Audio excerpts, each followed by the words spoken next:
Good afternoon, my name is Captain Rachel Pollard. I'm an Army veterinarian and this is my Army story. I'm currently a veterinarian for one of the kennels here at Fort Campbell. I commissioned in 2016 out of vet school. I was in a program called the Health Professions Scholarship Program. Part of my reason for joining is I have a history of military service in my family. So I kind of always knew I wanted to be in the military in some capacity. And when I learned that I could be a veterinarian, which is something I was super passionate about, and be in the military at the same time, that's what prompted me to join. The Health Professions Scholarship Program was extremely important for me. There's not really a lot of opportunities to get financial assistance for veterinary school.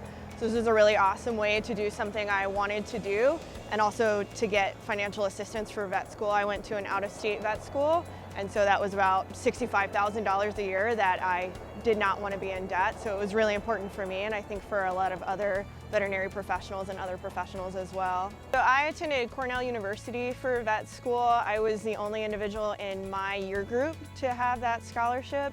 There were a couple of other individuals in my school as a whole, but typically about one person per class was the standard for our school. I did know about it prior to going to vet school, but we did have a recruiter come and talk to our class, so that's kind of how I started the process of applying. I did a rotating internship type of experience, so it's called a First Year Graduate Veterinary Education, or FIGV program, that was run out of Fort Liberty. So they kind of introduce you to being in the Army, because you come out of vet school, you know how to be a vet for the most part, but you really don't know what the Army is like. And so that's an opportunity to learn about things like food safety. You do animal rotations under the guidance of somebody who's a specialist, so that's really helpful. A boarded specialist, so you learn from them, learn how to do food inspection, and then also learn how to be an officer. You learn how to be in the Army, and so I think that's really helpful, and that was out of Fort Liberty for me, but there's about 5 or 6 locations across the U.S. for that. So we have a really wide variety of things we can do as Army veterinarians. There's kind of 3 general classes. One, of course, is animal health. That's a big part of our job. So we take care of military working dogs, we take care of soldiers' pets. That's a huge part of what we do. But we also do food safety and food protection. So we audit facilities that supply the military with food. Food safety is a huge part of what veterinarians do in the Army, and that's a really important part of our job, is ensuring that in the deployed environment and in the United States, that soldiers are safe when it comes to their food and the things that they're eating. And then the third is public health. So we help a lot with things like zoonotic disease, which are diseases that are spread from animals to people, control of zoonotic disease, control of rabies, which here isn't as big as a factor, but overseas that can be huge in maintaining soldier health. So I was inspired again by my history of military service in my family. So I've had family members in the Navy, Marines, Air Force, pretty much every branch, including the Army. So that was really one of the things that inspired me. And again, having the opportunity to get some financial assistance where there's really not a lot of it was hugely important for me. So I think that's a great opportunity for vets who are looking for something to give back to their country and also to help you through vet school. So I really enjoy working with military working dogs and their handlers. So we have a lot of great opportunities to work with handlers, human healthcare providers. We teach them, we do a lot of cross-training with human medical providers on basic emergency care for military working dogs. Veterinarians and veterinary technicians aren't always going to be the ones there when a dog gets injured in the deployed environment. So having human providers and handlers who are comfortable with giving aid to our working dogs is hugely important. So I really enjoy that aspect, getting to work with people in the human healthcare field. I learn things from them and they learn things from us, and I think that's something that's really unique to our job. We do a little bit of everything, to be honest. So obviously we work a lot with our military working dogs, so I would say working dog medicine is something that we're more specialized in than other veterinarians. There are some medical conditions specific to the breeds that we work with.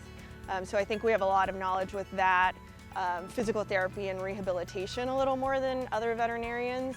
But again, we kind of dabble in everything from food protection to cats to, you never know if you're going to get wildlife. We help cover the Air Force Academy falcons. We do equines at different installations, so we're kind of jacks of all trades. I think the Army makes you very adaptable, and I think that's something that's unique, especially if you're overseas. You're not always going to have all the supplies that you want, so you get really creative coming up with alternative solutions to things.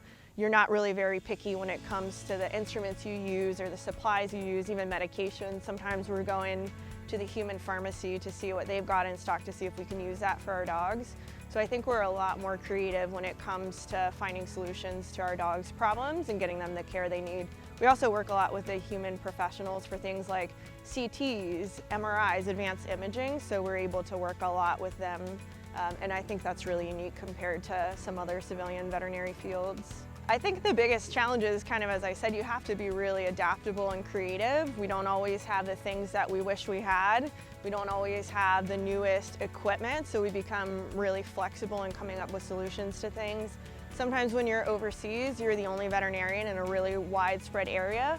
So sometimes that can be a little scary, but it helps you build your confidence as you realize that you're able to handle the cases and you always know who to call if you need to. How I handle stress in treating animals in a high pressure environment is a little bit variable for every individual. So I think we all have strategies outside of work that we use, whether that's working out at the gym, doing yoga, doing hobbies like painting, playing with your own pets, that kind of stuff. And then I think the biggest thing that we do is we practice the things we're gonna do in a high stress environment, so you become so comfortable it's almost second nature. So you become really used to running through things so that if you are in that high stress environment, you know what you're gonna do, you know how to approach it because you've trained to do that. The steps I take to ensure that our animals receive the highest standard of care possible, one of the big things is the Army publishes standards for care for military working dogs. So we have essentially a military working dog handbook. And so that lays out the guidelines. We do routine physical exams every 6 months on our working dogs. We do routine blood work and other lab exams for our military working dogs. So all of that is really highly standardized and laid out. And then we have things like a veterinary medical standardization board, which has guidelines for anesthesia. So all these things, a bunch of specialists get together and come up with the best scientifically backed guidelines, and so those are the things we follow to ensure our dogs receive the highest care possible. The Army provides a lot of experiences for you to get up to date with the latest advances in veterinary medicine. So we have some courses that are Army focused, so you can go through courses like a chemical casualty course, for example, and that's more geared towards human medicine, but we can often apply that to our working dogs. And then sometimes units will fund continuing education. So I just last week went to a conference on feline medicine to learn the most up-to-date medicine and advances in feline medicine, and that was sponsored by my unit. So they did fund me to go there and participate in that conference. So there are certainly opportunities for you to stay up to date. Field exercises are hugely important for, kind of as I mentioned before, for veterinarians, for the 68 tangos who are the animal care specialists and the 68 Romeos who are the food inspectors, to become extremely proficient at doing what they do in the environment that they would have to do it.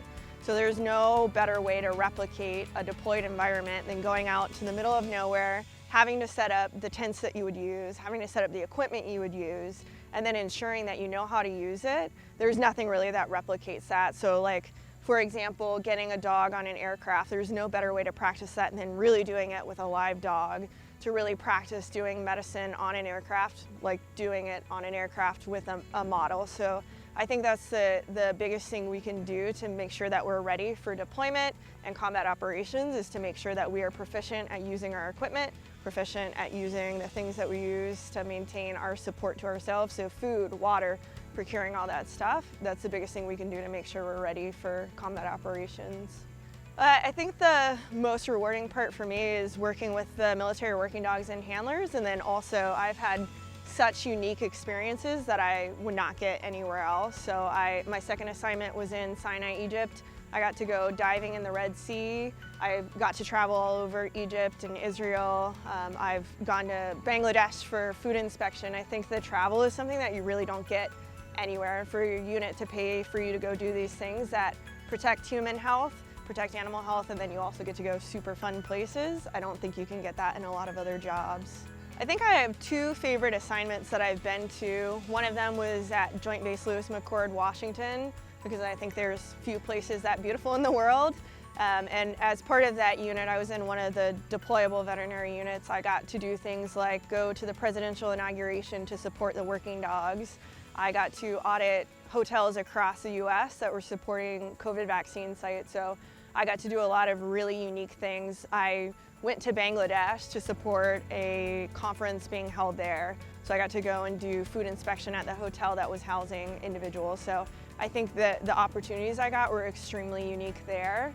And my other favorite was in Sinai, Egypt. So I got to go there, be the sole veterinarian, which really helped develop my confidence. And then also I got really unique experiences. I got to go diving in the Red Sea, do audits all across Egypt, go to the pyramids, see the Sphinx, all the things that are really unique about Egypt. We got to do all those things. And we worked with individuals from many other countries, so that's a multinational installation. So I worked with people from New Zealand, Great Britain, all over the Colombia, everywhere that you can think of. Pretty much we had soldiers from there. So it was really unique to be able to work with people of different backgrounds, and I worked a lot with people who did different jobs. So I was close friends with a lawyer, a pilot. Like you don't really get that anywhere else. So super unique opportunities. I don't think we have too many issues with a lot of ethical issues in our field. Kind of like I mentioned, we have the best support from clinical specialists. So if there's ever anything that you don't think that you're comfortable with treating, you know who to contact to talk to about that. So I think our quality of medical care is really high. I don't think that I face personally a lot of medical issues or ethical issues. Sometimes you have to justify the operational needs of the dog with the medical needs of the dog, and so sometimes that's a conversation between you and the commander of that unit. But ultimately, I think everybody has the best interest of the dog in mind, so I don't think we have a lot of ethical dilemmas that come up.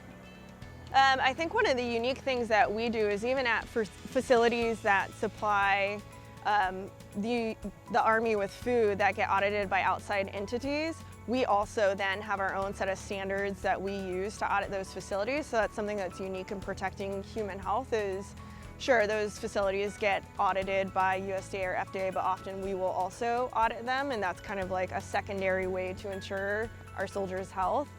We inspect facilities that serve food to soldiers, so even on the installation, we're at shopettes and the commissary, everywhere you can think of that soldiers are eating, we're there with a really tightly regulated food code that we use that maybe in some cases is a little more stringent than outside entities. So I think that's something that's unique.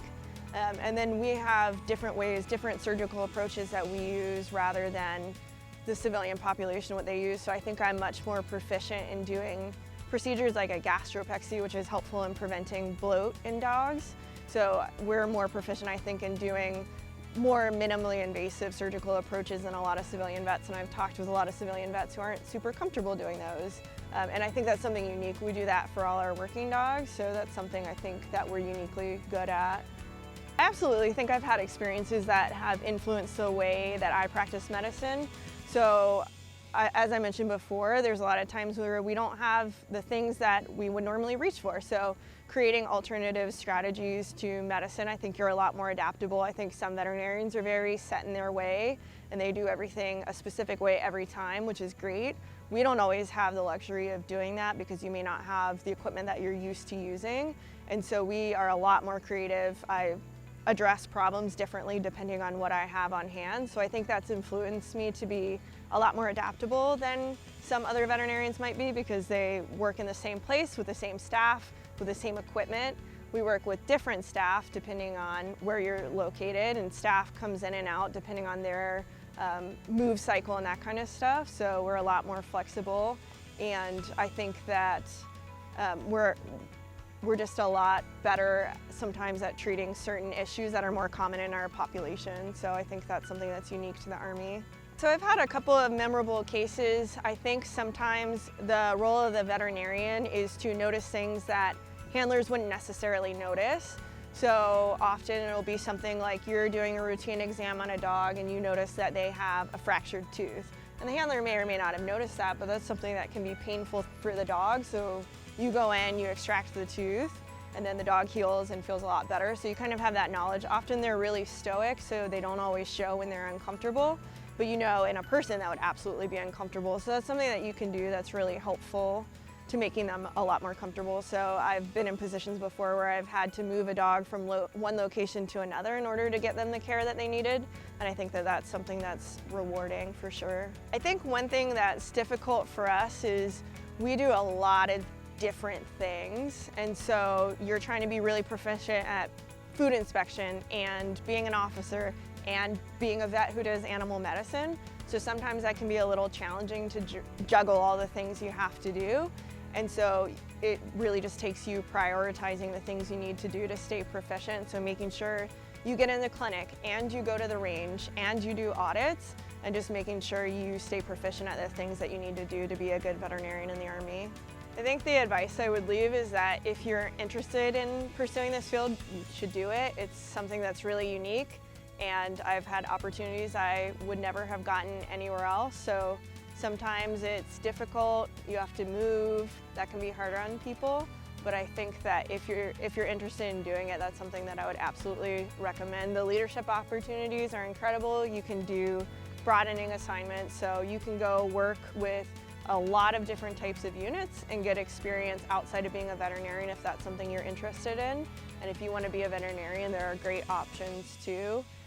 You can run a clinic, which a lot of people don't get the opportunity to do. So if you go in the Army and decide to get out, then you've had the experience, hey, I've run a clinic, I know how to do this from a business perspective, and that may help you if that's something you're interested in doing in the future. So I think if that's something you're interested in, you should absolutely pursue it. I think that it's something that most people don't regret, and you have a lot of experiences that you absolutely would not get anywhere else. It's a really unique job. I think that if you're in college and you're looking for a way to fund your veterinary school, the Health Profession Scholarship Program is an incredible opportunity. I think there's not a lot of other opportunities to get your tuition paid for and a monthly stipend to help you support your rent and all your other expenses. For me, there was no other option. There was nothing that compared to what the HPSP program offered. It was a really great opportunity for me. Again, I went to an out-of-state school where tuition was $45,000 a year. I have friends who graduated from that school and have over $250,000 of debt that I no longer have. I'm completely debt-free in less than 4 years of being out of school, which I think is very hard to get otherwise. So I think that's an incredible opportunity to consider. If you're at all interested, that's a great way to go. My hope for Army veterinarians is we just continue making ourselves relevant. I think sometimes we can kind of go about our jobs and not really get out there and tell people the good stuff that we're doing. So making sure that we get out, we let people know the great things that we do, the way we support soldiers and their families. Supporting their pets is a huge thing that we do, and often people will run into me and I'll say what my job is, and the response is usually something like, oh, I didn't even know we had vets in the Army. And that's from people in the Army, so they don't know we have a great vet clinic on post. So just making sure we get out, talk to people, and advertise the really cool stuff that we do for the Army. My name is Captain Rachel Pollard, and this is my Army story.